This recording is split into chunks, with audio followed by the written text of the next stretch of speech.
On dédie cette année 2026 à 2 grandes saisons qui creuseraient dans les fameux lendemains d'hier, c'est-à-dire aller chercher une personnalité peu regardée et montrer ce qu'elle a de contemporain aujourd'hui.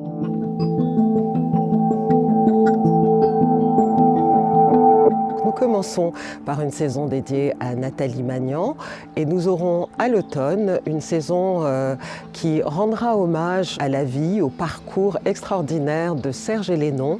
Donc l'idée de ces saisons, en quelque sorte, c'est de creuser dans ses gestes, dans ses pensées, pour dessiner une sorte de constellation d'héritage dans une nouvelle génération et montrer comment ces pensées irriguent et rendent compte du contemporain.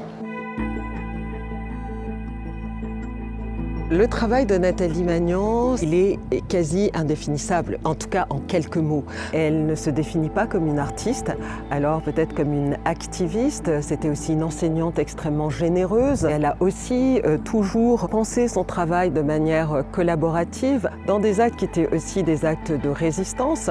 Donc ce dialogue était extrêmement nécessaire entre différentes générations d'artistes qui, d'une certaine manière, ont été inspirés par elle. Il y a des artistes de sa génération, comme Julia Scher, et puis des artistes qui l'ont eu comme enseignante. On a la chance d'accueillir Chloé Desmoineaux avec son collectif Bobby Brim et Ada Lannerd. Et nous avons aussi cette très belle installation de Cindy Coutan. Enfin, dans cette manière de travailler avec Mathilde Bellouali, notre commissaire invitée pour Magnan-Rama, il y avait cette question que nous partagions de comment est-ce qu'on présente une archive aujourd'hui ? Comment est-ce qu'on la rend vivante ? Cette exposition n'est en rien une sorte d'hommage pétrifié avec des archives un peu poussiéreuses. Tout le travail de Nathalie Magnan nous plonge dans le présent parce que ce qu'elle dit est éminemment contemporain. Aujourd'hui, toutes ces questions de l'usage des technologies nous parlent en fait et parlent à toutes et tous. Donc il fallait absolument qu'on entraîne nos visiteurs et nos visiteuses dans une forme de voyage au cœur de cette archive et de façon très contemporaine. Donc cet aspect est rendu très vivant grâce au travail absolument impressionnant de la scénographe Cécile Bouffard. C'était important pour moi qu'il y ait ces moments de rupture, de pause. On vient méditer dans une exposition. Donc pour moi, venir faire l'expérience de la villa, c'est aussi rester dans les jardins, rentrer dans l'expo, s'y reposer, circuler.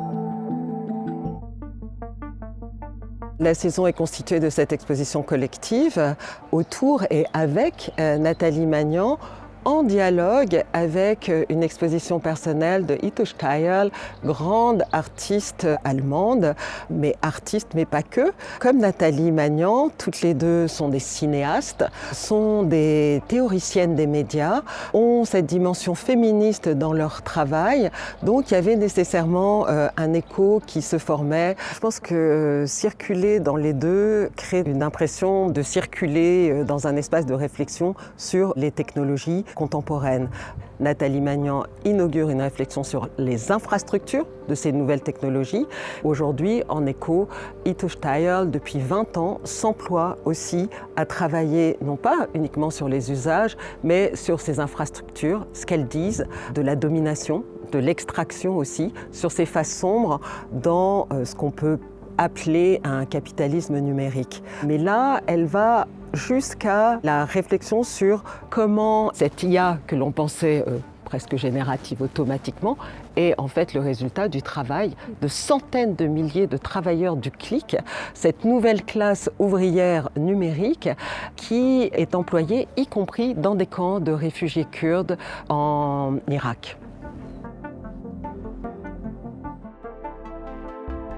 On a cette chance en France quasi unique, je dirais, je la revendique presque, d'être dans cette forme de campus qui réunit donc le centre d'art, mais aussi une école nationale d'art et un lieu de résidence internationale. Et c'est ce qui fait la richesse et la force, je dirais, de la Villa Arson. Et l'idée d'initier ces saisons, je pense que ça rejoignait aussi une volonté de relation entre les pôles et de favoriser ce qui est au fond au cœur même des droit culturel qu'on essaie de développer, c'est d'accueillir d'autres formes de savoir. Et je crois que Nathalie Magnan comme Ito Steierl, dans leur pratique l'une et l'autre, ont accueilli d'autres formes de savoir. Quand je parlais des chants traditionnels de ce film qui parle de nouvelles technologies, comme dans Nathalie Magnan qui va chercher dans les cultures populaires aussi des endroits où on peut résister, où on peut travailler ensemble et qui nous nourrissent. Et c'est le sens de ces saisons également.